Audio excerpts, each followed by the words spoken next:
Monaco, a land of super yachts, casinos, and royalty. But what if I told you it is also hiding one of the wildest bird collections on Earth? Yeah, beyond the Ferraris and champagne lies a world of feathers, color, and pure chaos, where every wing tells a story. From the rainbow shimmer of the Himalayan manal to the fiery crown of the scarlet macaw, and even the prehistoric glare of the shoebill. This tiny kingdom becomes a stage for nature's most outrageous designs. It is crazy to think. Monaco is smaller than Central Park. Yet in this video, we will meet 25 bird species from every corner of the planet. Beauty has no borders, and nature's luxury outshines even Monte Carlo. So buckle up. We are taking flight from the snowy Himalayas to the Amazon, from the African savannas to Europe's secret gardens. Which bird will steal the show? The elegant, the weird, or the downright royal? Let's find out. High in the frozen spine of the Himalayas lives a bird that looks like it flew out of a dream. The Himalayan manal, bright, bold, and way too fabulous for this altitude. If fashion had a spirit animal, this would be it. When the morning sun spills across the snow, the manal glows like a living gem. Metallic blues, emerald greens, copper fire, violet shadows. Every feather shifts color as light bends across its surface. And here's the twist. It's not pigment at all. Those feathers are mirrors on a microscopic level, splitting sunlight like tiny prisms. The manal doesn't own color, it creates it. Now imagine this bird trudging through the misty slopes of Nepal, scratching the ground for roots and bugs. The male's iridescent crest flashes with every move, while the female watches quietly in her soft brown coat. He's showing off. She's judging. Classic. But beauty here isn't just decoration. It's defiance. This bird lives where oxygen thins and winters bite hard. It survives blizzards, frozen soil, and winds that could knock a smaller creature right off the cliff. Still, it struts, head high, colors blazing, a walking celebration of survival. The Himalayan manal is Nepal's national bird, a symbol of endurance and pride. Once hunted for its feathers, it's now protected, its numbers slowly rising again. Some mountain villagers say spotting one brings good luck. Maybe it's because the manal appears right when the light breaks through a storm, a flash of hope against gray snow. Here's a fun fact. When startled, the manal doesn't flee far. It bursts upward in short, powerful flights, wings flashing like a rainbow alarm. It's dramatic, it's loud, and somehow, it knows it looks amazing doing it. So let me ask you, if you had a coat that shimmered like that, would you hide in the crowd or walk straight into the sun? Maybe that's the real lesson of the manal. Sometimes shining too bright isn't vanity, it's survival with style. If the Himalayan manal is a jewel of the mountains, then the scarlet macaw is the spark of fire that sets the rainforest alight. This bird doesn't just show up, it arrives. A streak of red, yellow, and blue flashing through the jungle like a living flame. You don't see it, it finds you first. It screams across the canopy, its call echoing like a laugh that never ends. And you can't help but smile, because this bird has personality. Scarlet macaws are native to Central and South America, where the forest hums with color and noise. They mate for life, always traveling in pairs. You'll see one glide past, and seconds later, its partner follows, wingtip to wingtip, a lifelong duet in feathers.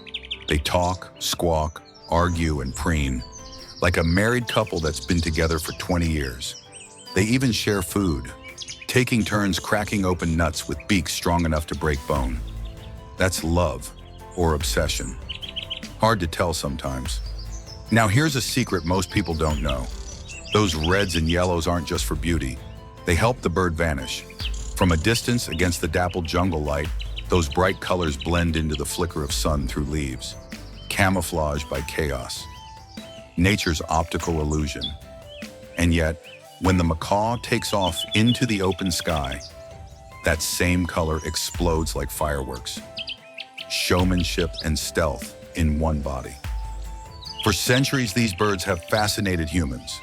The Maya and Aztecs saw them as messengers between the heavens and earth. Their feathers were worn by kings, painted in temples, carved in jade.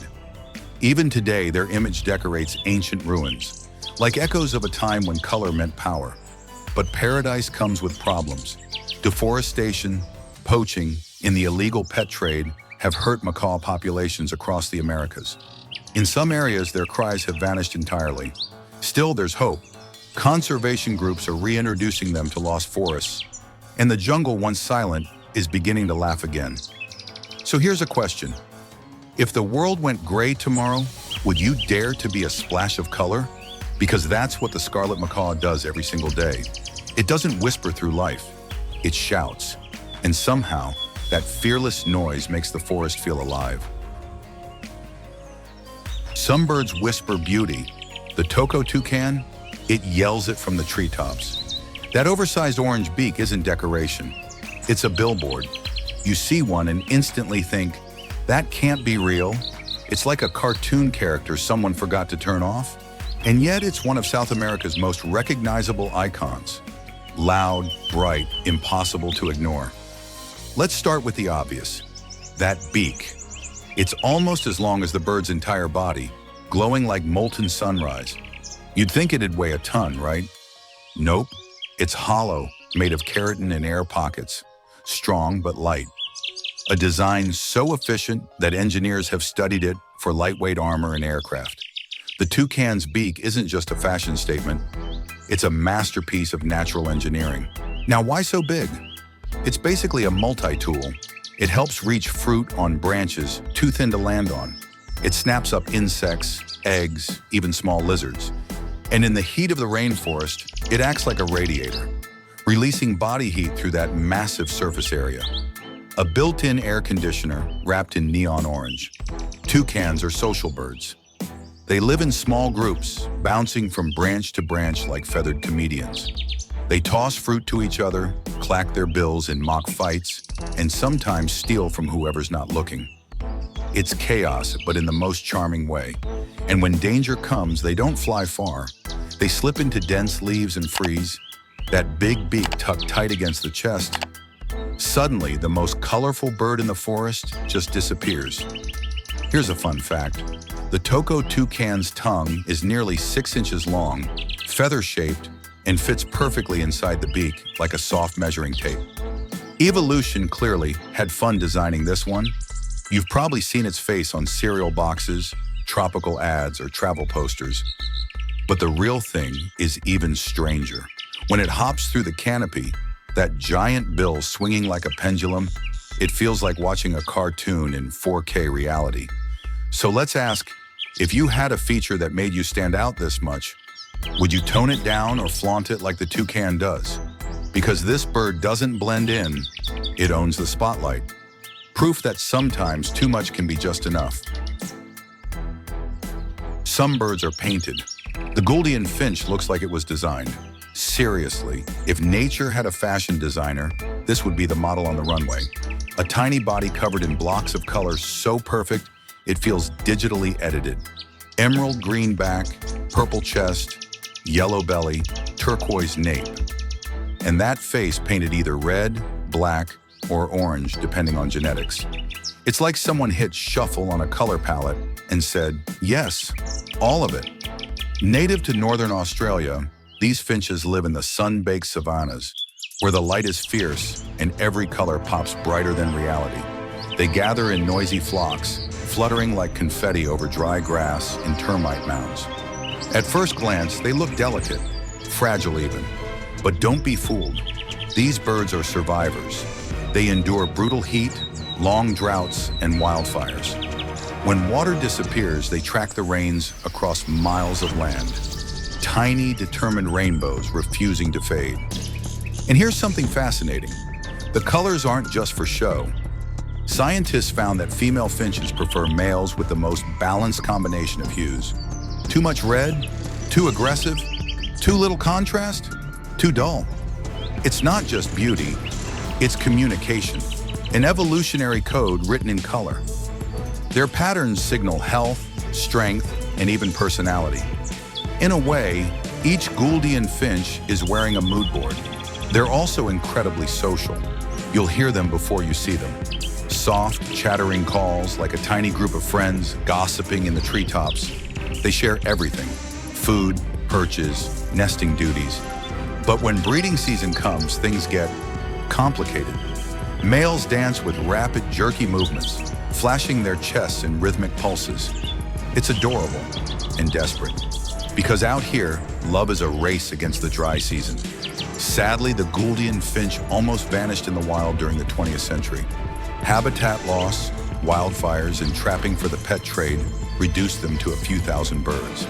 Now conservation programs and controlled breeding are helping them rebound, a slow comeback for one of Earth's most vivid creations. Here's a fun fact.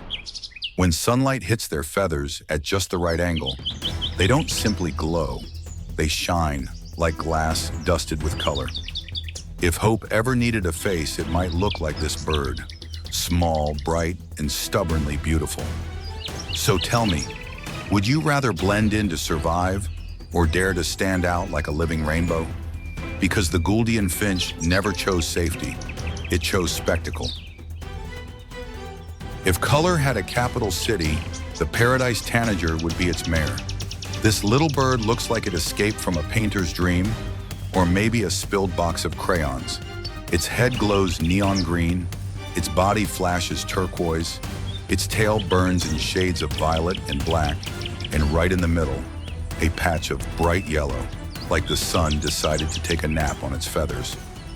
Every inch of it screams, why settle for one color when you can have 7? The paradise tanager lives deep in the Amazon rainforest. In places so lush, they hum with life.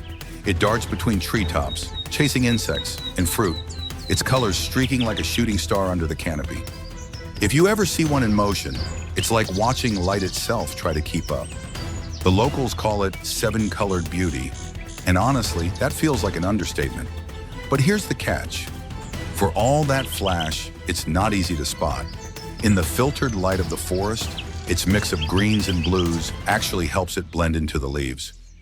Only when sunlight cuts through the trees does it flare into brilliance, a secret burst of art hidden in the shadows. It's camouflage by contrast, the jungle's own optical trick. And get this, these birds are social, loud, and full of drama. They travel in small groups, always chattering, always moving. One finds food and suddenly 5 others show up like they got a group text. They're not shy about complaining either. Constant squeaky calls echo through the forest, a mix of gossip and arguments. But that's part of their charm. They live in chaos, but they do it beautifully. Scientists say their color patterns are among the most complex in all of birdkind. Each shade created by microscopic feather structures that scatter light differently. In other words, this bird doesn't reflect color, it builds it. Nature's version of nanotechnology wrapped in feathers. The paradise tanager has become a symbol among birdwatchers. Proof that perfection doesn't need logic. It doesn't care about blending in or being practical. It's beauty for beauty's sake. So here's the question. If you could choose how the world saw you, would you stay safe in the shadows or explode into color like this bird does every day? Because the paradise tanager reminds us that sometimes being unforgettable is the whole point. If the universe ever decided to design its own jewelry, the Wilson's bird of paradise would be the final product. No diamond, no sapphire, no emerald could ever compete with this tiny masterpiece. It's barely the size of your hand, but somehow it carries the color of galaxies. Electric blue, crimson red, golden yellow, and a tail that curls like twin question marks drawn by a perfectionist. You look at it and think, there's no way that's real. And yet, there it is, dancing in the shadows of Indonesia's forests, dazzling anyone lucky enough to see it. Wilson's bird of paradise lives on a few remote islands in Indonesia, Batanta and Wageo near Raja Ampat, places so wild that even getting there feels like stepping into another time. The males clear small display courts on the forest floor, sweeping away every leaf and twig, preparing the stage for their performance. Then when a female approaches, the show begins. He leaps, flutters, spins, his feathers catching the light, his chest glowing red, his crown burning neon blue. It's not just a dance, it's theater, a ritual written by nature and perfected over millions of years. And here's the fun part. That glowing blue crown on his head isn't made of feathers at all. It's bare skin, reflecting light through microscopic collagen structures that create the illusion of luminescence. He doesn't shine because of sunlight, he shines with it. It's like the forest itself is spotlighting him. But the Wilson's bird of paradise isn't just beautiful, it's rare, very rare. Found only in those isolated islands, it's a symbol of how fragile and precious biodiversity can be. A single patch of forest destroyed, and that dance, that glow, that lineage could vanish forever. Birdwatchers describe seeing one as a spiritual experience. Some even cry, because you realize in that quiet green cathedral of trees, you're looking at something that evolved purely for wonder. Females, of course, are harder to impress. They watch with calm disinterest while the male burns through his routine like a Broadway performer on his last night. Sometimes she flies away mid-performance, and he just starts again. Persistence is part of the charm. So here's a thought. What would you do if your entire purpose was to create beauty that might never be seen? Would you still dance? The Wilson's bird of paradise does, because for him, perfection isn't for applause. It's who he is. There are beautiful birds. And then there's the resplendent quetzal, a creature so stunning that ancient kings literally worshipped it. If the gods of color ever had a favorite, this would be it. Its emerald green feathers shimmer like liquid light, its crimson chest burns like sunrise, and its long, streaming tail floats behind it like silk in slow motion. Seeing one feels less like spotting a bird and more like catching a glimpse of magic pretending to be real. The quetzal calls the cloud forests of Central America home, misty, dreamlike jungles high in the mountains. It lives among orchids, moss, and endless rain, where sunlight filters through the canopy like golden smoke. That's where it builds its nest, deep in hollow trees softened by fog.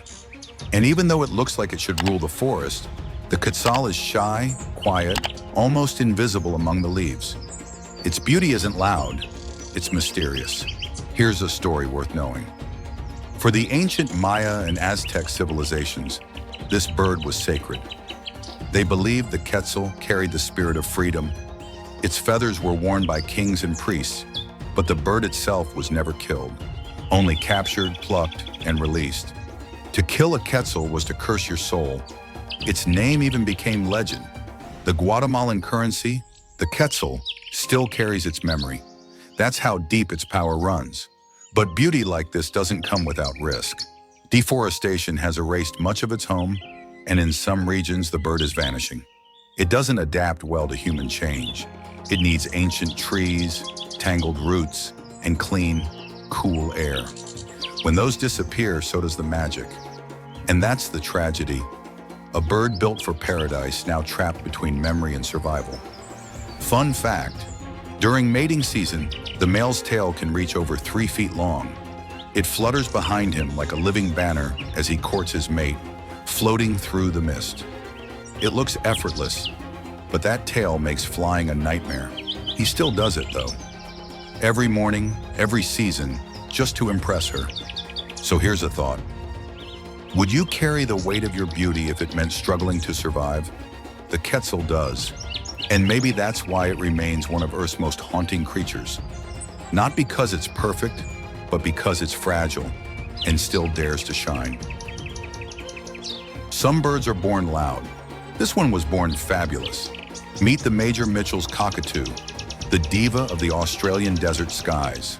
Powdery white body, soft pink chest, and a crest that explodes into flaming red and gold when the mood strikes. It doesn't just raise its feathers, it raises eyebrows. If the bird world had red carpets, this one would never step off it. You'll find them across inland Australia, drifting over dry grasslands and eucalyptus woodlands, in pairs or small flocks. And always in pairs, because like many parrots, they mate for life. That bond runs deep. They preen each other, feed each other, and even fly in perfect sync, wings brushing in midair. It's not just romance, it's choreography. 2 hearts, 1 flight pattern. But don't mistake elegance for softness. These birds are tough. Life in the outback means heat, drought, and dust. They nest inside hollow trees carved by time and termites, raising chicks in the shade of dry bark, while the sun burns everything outside. When water is scarce, they'll fly miles to find it, then drink delicately, as if even thirst has to look graceful. Still, Major Mitchell's cockatoos aren't shy about making noise. Their call cuts through the desert like a trumpet solo. Loud, musical, impossible to ignore. It's how they stay connected across the wide open sky. Some say it sounds like laughter. Others say it sounds like gossip. Either way, it fits. Here's a fun fact. When they spread their wings under the right light, the feathers glow translucent pink. It's breathtaking, almost unreal. Early explorers thought they discovered a mythical species. Even John Gould, the famous ornithologist, called it the most beautiful of the cockatoos. And he wasn't exaggerating. But beauty, as always, comes with challenges. Loss of old-growth trees and illegal trapping have made their numbers decline. They're still common enough to find, but rare enough to miss if you're not looking. In the silence of the outback, a flash of pink and gold can feel like a blessing. So here's a question. If you had to live in a harsh, empty world, would you keep your colors bright or tone them down to survive? The Major Mitchell's cockatoo never tones down. It stays radiant, loud, and loyal, proof that even in the desert, grace can still shine. Some birds sing, the African gray parrot thinks, and that alone makes it one of the most extraordinary creatures on Earth. While most parrots charm you with color, this one dazzles with intelligence. Its feathers are plain, soft gray, silver white, with a pop of crimson on the tail. But behind those calm eyes lives a mind that rivals a toddler's. It doesn't just mimic, it understands. Found across the rainforests of Central and West Africa, African greys live in complex social groups where communication is everything. They call, whistle, and chatter constantly. Not random noise, but deliberate signals that carry meaning. They know who's who, who's where, and who's in trouble. Some even imitate the calls of other species to fool predators or trick their own flock. It's not just survival, it's strategy. In captivity, they've stunned scientists for decades. Take Alex, the most famous African gray in history. He could name 50 objects, count to 6, and even understood the concept of same and different. When asked the color of his favorite toy, he'd say green, and he was right. When he got tired, he'd simply say, "I'm going to go back now." It wasn't mimicry, it was language. Simple, honest, and utterly human. In the wild, they're cautious and quiet, preferring the safety of tall forest canopies. They feed on seeds, nuts, and fruits, using that powerful curved beak like a tool. Their flight is strong but graceful, a burst of gray wings cutting through green sunlight. And when they roost at dusk, thousands gather in the treetops, their calls blending into one living heartbeat. It's haunting, beautiful, and deeply intelligent. But here's the sad twist. Intelligence made them victims. For years, the pet trade stole hundreds of thousands from the wild. People wanted their talent, their charm, their ability to talk. But in taking them, we silenced the forest. Today, they're endangered, their numbers dropping fast. Thankfully, laws and sanctuaries are helping, but recovery is slow. Fun fact, an African gray can live up to 60 years, sometimes more. That means a parrot bought on impulse can outlive its owner. It's not a pet, it's a lifelong partnership. So here's a question. If a creature can think, love, and mourn, at what point does it stop being just a bird? The African gray doesn't wear color, but it doesn't need to. Its brilliance is invisible, and maybe that's the most beautiful kind of intelligence there is. There are birds that blend in, and then there's the northern cardinal. Bright red, bold, and completely unapologetic about it. You don't just see a cardinal, you feel it. That flash of scarlet against a snowy branch, or the burst of color on a dull morning. It's like nature painted a reminder that winter doesn't mean lifeless. Found across North America, from Canada to Mexico, the northern cardinal is the kind of bird that doesn't hide. It perches on fences, sings from rooftops, and sits right in your line of sight as if to say, yeah, I'm the main character.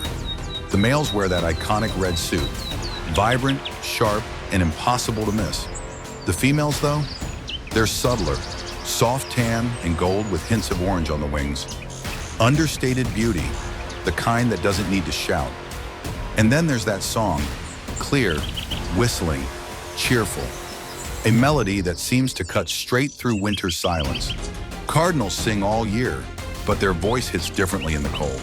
It's the sound of persistence, of warmth in the middle of gray. They're also territorial, fiercely loyal to their chosen patch of land. A male will fight his own reflection, thinking it's an intruder. He'll spend hours pecking at a mirror, trying to drive away himself. It's kind of tragic and kind of funny. A perfect metaphor for anyone who's ever fought a battle with their own ego. But there's more heart than pride in this bird. Cardinals are symbols of hope, of presence, of loved ones who never truly leave. Many people believe that when a cardinal appears nearby, it carries the spirit of someone they've lost. That's why it shows up in poems, songs, and tattoos. A flash of red reminding us that beauty and memory can share the same wings. Fun fact, the cardinal gets its name from the red robes of Catholic cardinals in Rome. But over time, it's earned another title, the Christmas bird. Because when everything is bare and frozen, it's still there, vivid, alive, defiant. So let me ask you, if you could choose to be any color in a world of snow, would you pick gray and safe or red and unforgettable? The northern cardinal already answered that question centuries ago. It chose to burn bright and stay.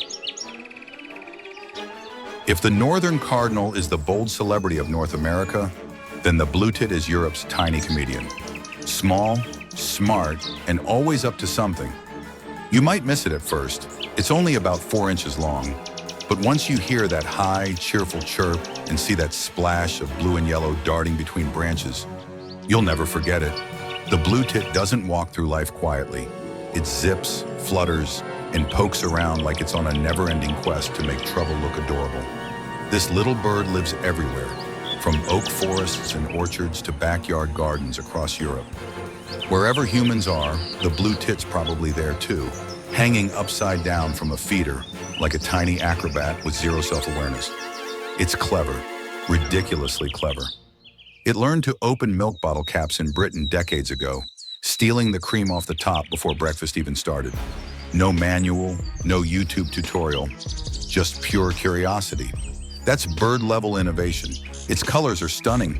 A sapphire blue crown, white cheeks, a greenish back, and a bright yellow belly. But it's the personality that makes people love it. They're playful, fearless, and always moving. When one finds food, others join in instantly. A blur of wings, chirps, and friendly chaos. It's like a neighborhood block party in bird form. During spring, they become serious parents. A blue tit pair can feed a nest of 10 chicks more than 10,000 times before the babies fly off. Imagine that. 10,000 grocery runs with no complaints. They work together flawlessly, taking turns hunting tiny caterpillars and insects to keep their chicks full. It's exhausting, but you can almost see the pride in their quick, darting movements. Fun fact, the blue tit's memory is razor sharp. They remember which feeders gave food, which trees offered safety, and even which humans are friendly. If you help them once, they'll remember you for seasons. They're not just cute, they're strategic. But here's the deeper truth. Behind the cuteness, they embody survival through wit. They don't have strength, size, or speed. They have brains. And that's enough. So here's my question. If life gave you a tiny frame and a noisy world, would you stay quiet or learn to outsmart everything around you? The blue tit already knows the answer. It laughs at the rules and wins with charm. You hear it before you see it, a wild, laughing yaffle echoing through the forest. That's the green woodpecker, Europe's woodland prankster. Bright green body, yellow rump, red crown, like someone painted it with a cheerful brush and then gave it a comedian's soul. This bird doesn't just knock on trees, it tells jokes while doing it. Found across much of Europe and parts of Western Asia, the green woodpecker prefers open woodlands, parks, and orchards, anywhere with a mix of trees and soft ground. Because unlike most of its cousins, it's not obsessed with hammering bark all day. Nope, it's more of a ground hunter. Its favorite meal? Ants. Thousands of them. It uses that long, sticky tongue, nearly 4 inches long, to lap up entire colonies. One strike of the beak, a flick of the tongue, and breakfast is gone. Nature's pest control, delivered with style. It nests in tree holes, carved perfectly round like tiny wooden apartments. Both parents help raise the chicks, taking turns feeding and guarding the entrance. And if a squirrel or rival bird comes too close, watch out. That cheerful voice turns into a warning laugh, half threat, half a stand-up routine. It's not just stay away, it's don't even try me. But here's the fun twist. This bird's famous call, the laughing yaffle, once made people believe it could predict rain. Old folklore said, when the woodpecker laughs, the weather will cry. Farmers would listen to its echoing chuckles as nature's forecast. Science later proved it was just territorial calling. But honestly, the legend fits. The green woodpecker does sound like it knows something you don't. Despite that lively attitude, it's surprisingly shy. It flies in a slow, looping pattern, landing low on tree trunks or on the ground. Always alert, always calculating. It doesn't peck as much as others. Its skull isn't built for endless drumming. It relies on intelligence and timing instead. Patience over power. Fun fact, its tongue is so long it wraps around the skull inside its head, cushioning every strike. It's like a built-in helmet, evolution's little safety trick. So let me ask, if laughter could be armor, how many battles could you win just by staying cheerful? The green woodpecker has already figured it out. It laughs, it works, it survives, and it leaves the forest echoing with joy long after it's gone. If royalty ever needed a mascot, the silver pheasant would walk right onto the throne. This bird doesn't just exist, it poses. Pure white feathers flow across its body like silk robes, trimmed in black as if tailored by nature's finest designer. And that face, crimson red skin, sharp black crest, golden eyes. It looks like it knows exactly how good it looks. Some birds are built for camouflage. This one's built for confidence. The silver pheasant roams the forests of Southeast Asia, from the high mountains of Thailand and Vietnam to the misty woods of southern China. It loves dense, cool forests, where it struts across the forest floor with the calm assurance of a runway model who owns the place. When sunlight cuts through the trees, those silver feathers shimmer like frost in motion. Even the forest seems to pause for a second. Males are showstoppers, measuring nearly 4 feet long, with that long, flowing tail trailing behind like a royal cape. Females, subtler in shades of brown and olive, move with quiet grace. Practical, steady, perfectly balanced to his extravagance. It's a power couple dynamic. One flashes, one grounds. Together they make the woods feel alive. Here's the thing though, that elegance hides a fierce personality. Male silver pheasants defend their territory with surprising aggression. They stomp, hiss, and charge at rivals twice their size. And when courting, they spread their tails, bow, and fan their wings in a dance so formal it could belong at a royal ball. A mix of pride and poetry. That's their language of love. In ancient Chinese culture, the silver pheasant was seen as a symbol of beauty, virtue, and imperial power. Its image was embroidered on robes worn by noble officials, a mark of high rank and refinement. You could say this bird didn't just live in the forest, it walks straight into legend. Fun fact, even with that long tail, it's a strong flyer when startled. It bursts into the air with a thunder of wings, leaving only a blur of white behind. For a moment, it's not just a bird, it's a ghost of elegance vanishing into the trees. So here's a question. Would you rather be quietly capable or boldly unforgettable? The silver pheasant refuses to choose. It's both. Grace and power, style and substance. Wrapped in feathers so fine they make the forest feel dressed for an occasion. If elegance had wings, it would look like this. The gray-crowned crane doesn't just walk. It glides, it sways, it performs. A golden crown of feathers rises from its head like a burst of sunlight, every strand shining with delicate perfection. Add a snow-gray body, a splash of crimson under the chin, and those long, graceful legs. And you've got a bird that could waltz its way through a fashion show. But here's the best part. It actually dances. This crane is native to Eastern and Southern Africa, from Uganda and Kenya to the wetlands of South Africa. You'll find it where grasslands meet water, striding like a ballerina through the reeds. When the rains arrive, the world turns into its stage.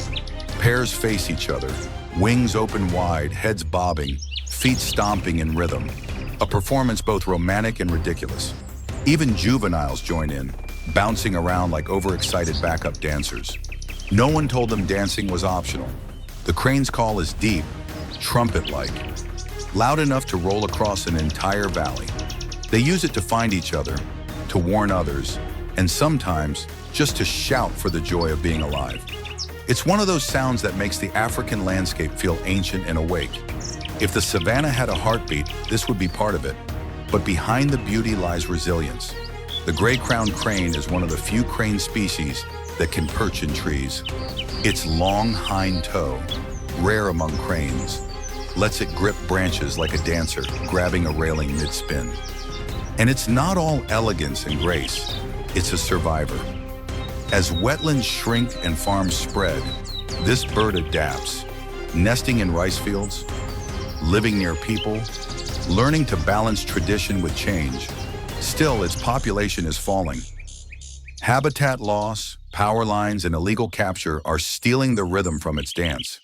In Uganda, it's the national bird, its image shining proudly on the flag, a reminder of beauty worth protecting. Fun fact, when a crane pair bonds, it can last for life. They dance not just for courtship, but to renew love year after year. Imagine that, a marriage that celebrates itself with choreography. So here's a thought. What if we treated love like a dance, not a contract? Would we move more, laugh more, risk more? The gray-crowned crane doesn't ask permission to be graceful. It just dances, because joy, like flight, was never meant to stand still. Some birds are beautiful, some are bizarre, and then there's the vulturine guinea fowl. Somehow both at the same time. It looks like evolution mixed up two blueprints and said, hey, let's keep both. From the neck up, it looks like a vulture. Bald, bluish-gray skin, beady red eyes, and a sharp hooked beak. But from the neck down, it's pure glamour. Electric blue feathers streaked with white pinstripes that shimmer like royal armor. It's equal parts punk rocker and ballroom dancer. Native to the dry grasslands of East Africa, Ethiopia, Kenya, Somalia, and Tanzania, this bird spends its days striding confidently through the dust like it owns the savannah. And honestly, it kind of does. They move in groups of up to 30, always together, always in sync. A flock of vulturine guinea fowl isn't a crowd, it's a parade. When sunlight hits their feathers, they gleam like blue fire marching across gold grass. If you saw them from a distance, you might think the desert was moving. They're strong runners, not flyers. When danger strikes, they don't take to the sky. They sprint. Fast, low, coordinated, like a team of tiny athletes who skipped leg day exactly never.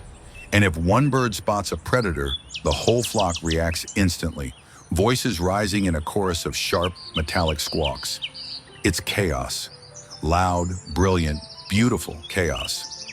Here's a secret that surprises most people. Despite the vulture face, this bird is a vegetarian. It eats seeds, roots, and insects, occasionally nibbling at small fruit. That bald head isn't for carrion, it's for keeping cool in Africa's brutal heat. Form meets function, again, in the strangest way possible. And that social bond, it runs deep. Guinea fowl flocks are built on loyalty. They preen each other, travel together, and defend one another like family. If one gets separated, it calls until the group comes back. They don't leave anyone behind. For such a strange-looking bird, Their sense of belonging puts most of us to shame. Fun fact, the vulturine guinea fowl's feathers are so sleek that ancient African warriors once used them as ornaments in ceremonial armor. Even then, people recognized its strange, noble beauty. So here's my question. If people judge you by your face, would you still dare to wear your colors with pride? The vulturine guinea fowl doesn't care what anyone thinks. It walks boldly through the dust, ugly to some, unforgettable to everyone else. If the sun ever decided to turn itself into a bird, it would probably look like the northern red bishop, a tiny ember with wings glowing red and black, flickering over the African grasslands as if the earth itself had caught fire. When the light hits it just right, it doesn't fly, it burns. But here's the twist. Not all of them look this stunning. For most of the year, the male bishop is small, brown, and unremarkable, blending quietly into the reeds. Then breeding season arrives, and boom, he changes completely. His feathers erupt into blazing scarlet and ink-black contrast. His body puffs up like a feathered furnace, and his attitude? Let's just say subtlety isn't part of the plan. You'll find the northern red bishop across sub-Saharan Africa, in wetlands, savannas, and farmlands where tall grass waves in the wind. When he's in full color, the male builds his nest low in the reeds, a perfect little woven globe of grass. And then the performance begins. He hops, he flutters, he puffs his chest like a miniature lion, all while singing a squeaky, insistent song that says, "Look at me." No, really, look at me. He's competing with dozens of other red dots doing exactly the same thing. It's like nature's own talent show, and the females are the judges. The bishop's transformation is one of the most dramatic in the bird world. In just a few weeks, hormones rewrite his entire look, from plain to radiant. It's not permanent, though. When the season ends, he molts back into brown, slipping into anonymity again, as if embarrassed by his own boldness. A pop star returning to normal life after the tour. Fun fact, a single male often builds several nests to impress females, but only a few ever get used. It's quantity over quality, a feathered form of overcompensation. Still, it works.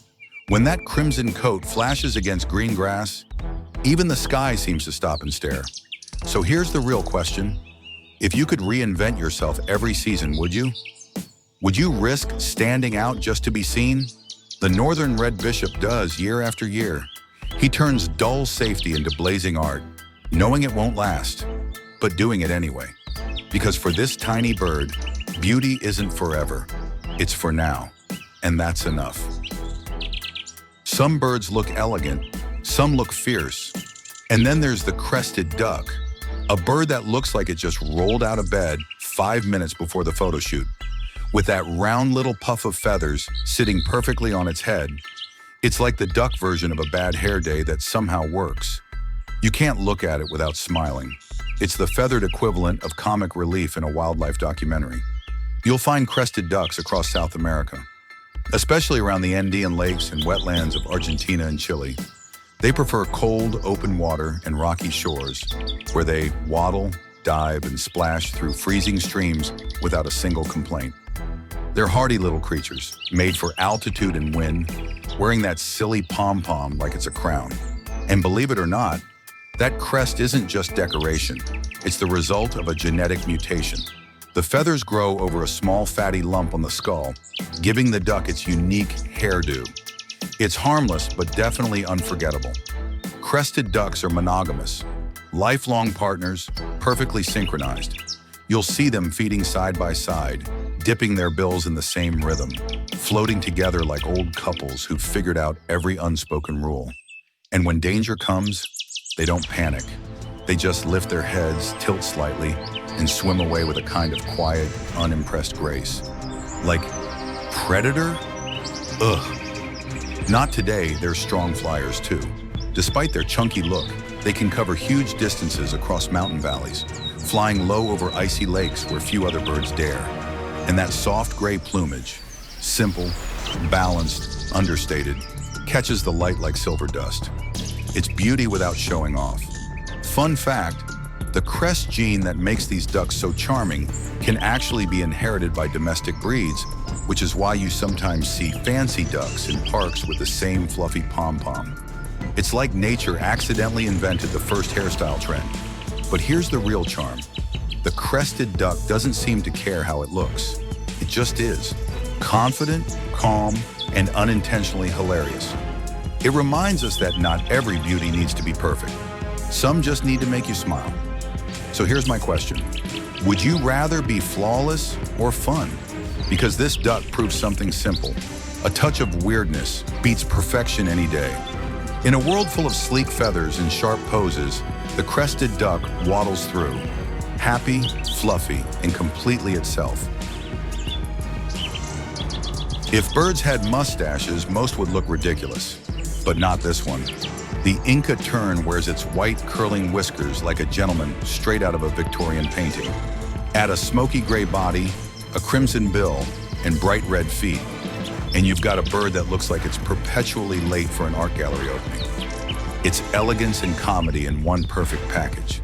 The Inca tern lives along the Pacific coast of South America, from Peru to Chile, riding the cool winds of the Humboldt Current.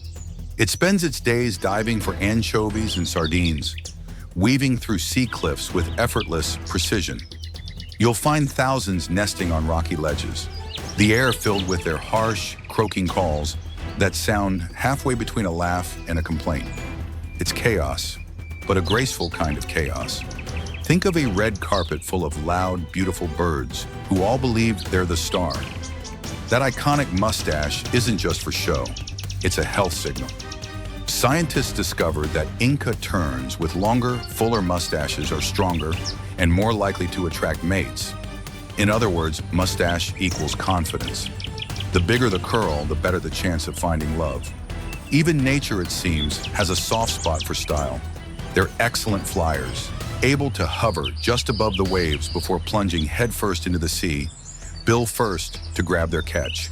Each dive is clean, fast, almost acrobatic. When they come out of the water, droplets scatter like glitter under the sun. It's the kind of spectacle that makes you forget they're just hunting breakfast. The Inca tern's charm comes from contrast. The serious face, the dramatic mustache, the pure absurdity of looking that good while sounding like a frog. It shouldn't work, and yet it's perfect. Fun fact, these birds often follow fishing boats, snatching bits of fish tossed aside. Fishermen call them the sea's comedians, because no matter how rough the ocean gets, the terns keep laughing. But here's something to think about. We humans go through great effort to look polished, to appear composed. The Inca tern, it's just naturally ridiculous, and everyone loves it for that. So here's my question. Would you rather be admired for perfection or adored for personality? The Inca tern never tries to impress. It just shows up with a mustache and steals the spotlight. Proof that confidence is the best accessory. If intelligence had feathers, it might look like this bird.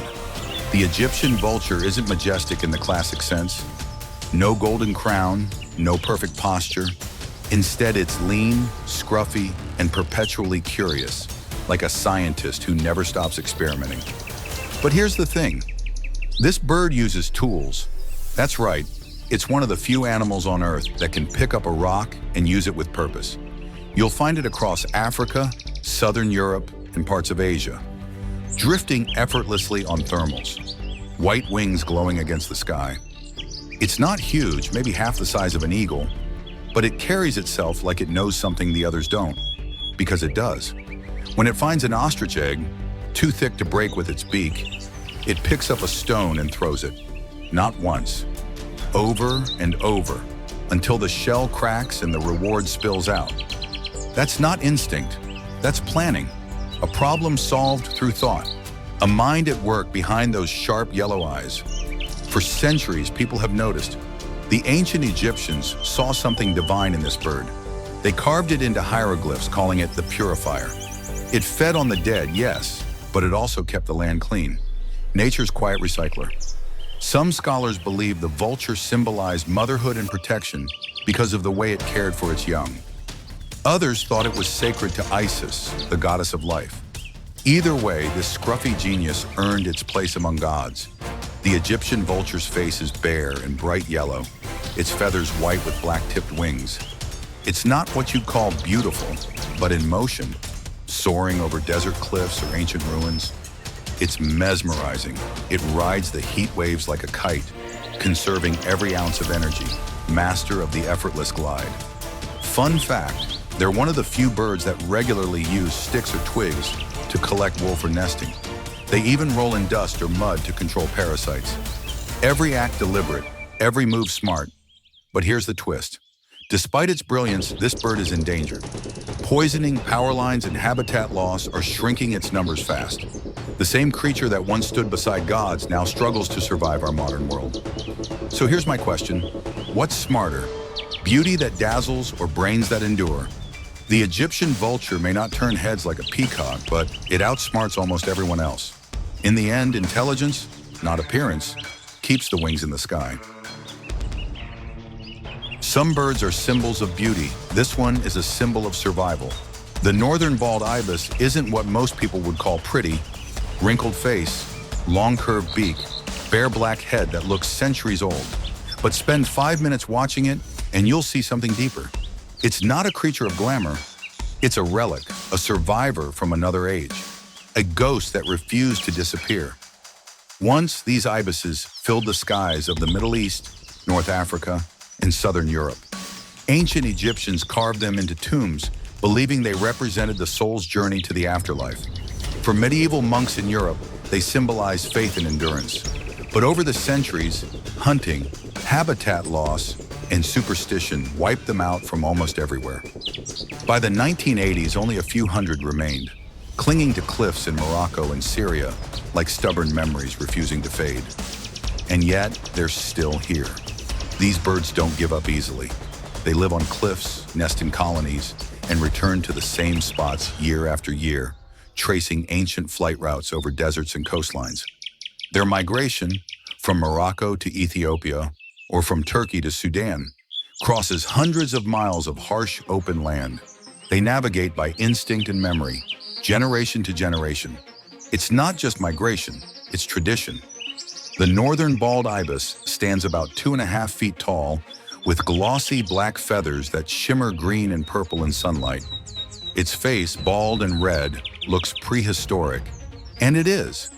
Fossils show its ancestors flying the skies nearly 2 million years ago. It's a living time traveler, a bird that's seen empires rise and fall, climates shift, civilizations vanish. Fun fact, when they roost at night, ibises line up shoulder to shoulder, facing the same direction, like soldiers at rest. It's oddly touching, a ritual of safety and belonging. They might not sing beautifully, but their croaky calls echo like voices of history itself. Today, thanks to international reintroduction programs, their numbers are rising again. Scientists have even taught hand-raised birds to migrate using ultralight aircraft, flying alongside humans in the sky, relearning the routes their ancestors once knew. It's one of the rarest conservation success stories written in real time. So here's my question. If survival left you scarred, would you still call it ugly? The northern bald ibis doesn't chase beauty. It is what endurance looks like. Ancient, flawed, but still flying. If the sound of freedom had a voice, it would scream across the African sky in the call of the African fish eagle. Sharp, wild, unmistakable. It's the soundtrack of rivers, lakes, and sunsets. That echoing cry isn't just a call, it's a declaration. A statement that says, this water, this sky, this life, mine. You'll find this bird wherever there's open water, from the Nile to Lake Victoria, from Botswana's Okavango Delta to the Great Zambezi River. It perches high on dead trees, scanning the surface below with a hunter's patience. Then in a flash, wings fold, body drops, talons slice through the water. A moment later, it rises again, a gleaming fish gripped tight, droplets sparkling like diamonds falling from its claws. The motion is pure poetry, fast, silent, and perfectly precise. The African fish eagle wears the uniform of power, white head and chest, dark chestnut body, black wings. It's often called the voice of Africa, and for good reason. Its cry rolls over wetlands like thunder before rain. Even if you've never seen one, you've heard it in documentaries, in travel ads, in every dream Africa ever sold to the world. It's become a sound that means wilderness itself. They mate for life, building enormous nests that grow year after year, sometimes as big as a dining table. When they call in duet, the voices overlap like music written for two instruments that have never forgotten their rhythm. That connection, fierce, loyal, and loud, is one reason so many African nations revere them. They appear on flags, coins, and national emblems. The eternal hunter, the eternal partner. But even power has its fragility. Pollution, declining fish stocks, and vanishing wetlands threaten their reign, and yet they adapt. They shift, they survive, they keep their skies. Because strength isn't always in size. Sometimes it's in constancy. Fun fact, their grip is so strong, they sometimes struggle to release a catch that's too heavy. They'll fight, wings beating against the water, refusing to let go even if it means sinking with the prize. Stubborn? Absolutely. But it's that same stubbornness that defines them. So here's my question. What would you do if holding on to what you love started pulling you under? The African fish eagle doesn't always win that battle, but it never stops fighting it. And maybe that's what makes its cry echo so far. It's not just a sound, it's a promise. Some birds are graceful, some are cute, and then there's the shoebill, a creature so strange it looks like it stepped straight out of the Cretaceous period and forgot to evolve. Tall, gray, motionless, with a massive shoe-shaped bill that could double as a medieval weapon. It doesn't blink often. It stares, and that stare has launched 1,000 memes. If birds had poker faces, the shoebill would never lose a hand. Found in the vast wetlands of Central and East Africa, from South Sudan to Zambia, this bird haunts papyrus swamps like a silent statue. It can stand still for hours, barely moving, waiting for the perfect strike. Frogs, fish, and even baby crocodiles, all fair game. When it finally attacks, it does so with a brutal snap of that giant bill, slicing through water and silence in one perfect motion. It's nature's version of a stealth assassin. Here's what most people don't realize. The shoebill's weirdness isn't a flaw, it's genius. That big bill acts like a scoop, perfect for snatching slippery lungfish out of muddy water. Its long legs keep it steady on floating vegetation, and its slow, methodical movements help it blend into the reeds. Patience is its superpower. While other birds flap and fuss, the shoebill waits. It wins by doing nothing until it doesn't. When it does move, though, it's pure theater. Slow head tilt, cold stare, snap, dinner. Then it stands again, frozen as if the whole thing never happened. It's not dramatic. It's terrifyingly calm. Even its chicks grow up in a kind of gladiator training. Usually only one survives. The stronger sibling outcompetes the other. Harsh, yes, but that's how perfection sharpens itself. Despite its prehistoric looks, the shoebill is gentle with humans. Local fishermen often share the swamps peacefully with them. They'll even allow a quiet observer to approach, as long as you move slowly and respect its bubble of stillness. Those who've met one up close say it feels like locking eyes with something ancient, something that remembers a world before ours. Fun fact, the shoebill's clatter sound, made by snapping its bill together, sounds like a camera shutter. Maybe it's nature's way of saying, take a picture, you won't see this twice. So here's the question. In a world obsessed with noise and motion, could you survive by standing perfectly still? The shoebill does. It's the quietest predator in Africa, and somehow also the most unforgettable. If evolution ever had a sense of humor, it showed it with the Hotsin. This bird looks like a mashup from 3 different blueprints. Part pheasant, part dinosaur, part confused peacock. A mohawk of spiky orange feathers sticks straight up from its head, its eyes glow red, and its wings smell, well, awful. Yep. Meet the stink bird. You can't make this stuff up. The Hudson lives deep in the Amazon basin, along slow rivers and flooded forests where the air hangs heavy with humidity. You'll spot it perched on low branches over the water, half balancing, half lounging like it owns the swamp. It moves awkwardly, climbs clumsily, and when startled, it crashes into the air like it just remembered it could fly. Everything about it seems wrong, until you realize it's one of the oldest living bird lineages on Earth, a real-life fossil flapping through modern rainforests. Here's the twist. The Hudson eats leaves, almost exclusively. No meat, no insects, no seeds. It ferments them in a huge, specialized stomach, just like a cow. That's why it smells the way it does. The scent of fermentation follows wherever it goes. Scientists once thought it might hold clues to how early birds evolved digestion. Turns out it's just proof that being weird sometimes works perfectly. And its chicks, they come with claws. Actual claws on their wings, which they use to climb branches before they can fly. When danger appears, say a snake or a caiman, the chicks drop straight into the water, swim away using their little claws, and later climb back up. By the time they're grown, the claws disappear, but the attitude stays. Despite the jokes about its smell, the Hudson plays a crucial role in the ecosystem, trimming leaves, recycling nutrients, feeding life back into the forest. It's not glamorous, but it's vital. And maybe that's the point. Not every survivor has to sparkle. Fun fact, indigenous communities once believed the Hudson was sacred, the guardian of rivers, a symbol of patience, balance, and unbothered wisdom. Watch one for a while, and you'll see why. It doesn't rush. It just exists, confidently, absurdly, successfully. So here's my question. If nature made you strange, would you waste time trying to look normal? The Hudson never did. It's proof that being the odd one out might just be the oldest secret to staying alive. Some birds are admired, some are adored, and then there's the Bali starling, a bird so breathtakingly beautiful that it almost feels unreal.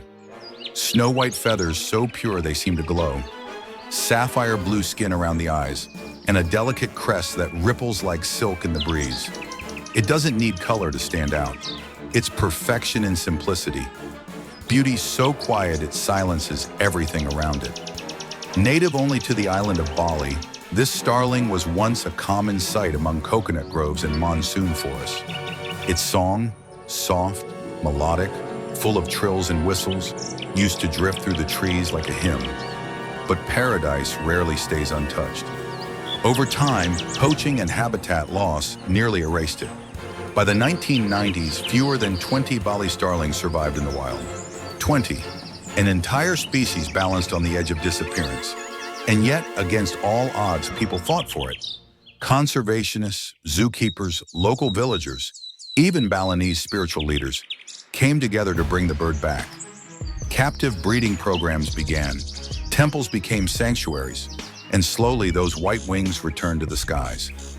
Today, thanks to decades of effort, the Bali starling is flying free again in protected areas like West Bali National Park. Still endangered, still fragile, but alive. Alive, and that's the miracle. In Balinese culture, this bird isn't just a symbol of beauty, it's a symbol of balance, of the harmony between humans, nature, and spirit. To see one in the wild is said to bring blessing and clarity, maybe because it appears where the forest still remembers peace, or maybe because purity, in any form, always feels divine. Fun fact, despite its delicate look, the Bali starling has a surprisingly bold personality. It's curious, social, and loud when it wants to be. When paired, males perform short, fluttering dances, fluffing their crest and calling out like tiny opera singers. It's part love song, part declaration. We're still here. So here's a question. What's more powerful? Strength that conquers or beauty that survives? The Bali starling doesn't roar, it doesn't fight, it simply endures. Softly, stubbornly, brilliantly. In a world full of noise, it proves that sometimes the quietest things leave the loudest mark. Some legends end with thunder. This one ends with silence. The shoebill stands motionless in a misty swamp, the last guardian of an ancient world. Tall, gray, unblinking. Its massive bill, shaped like an old wooden shoe, rests perfectly still as it waits for movement below the surface. Not a twitch, not a sound, just patience. Ancient, infinite patience. This bird isn't new to you by now. You've seen its power before, back in the swamps of Africa. But here at the end of our journey, it feels different. After 24 species bursting with color, song, and spectacle, the shoebill offers something rarer: stillness.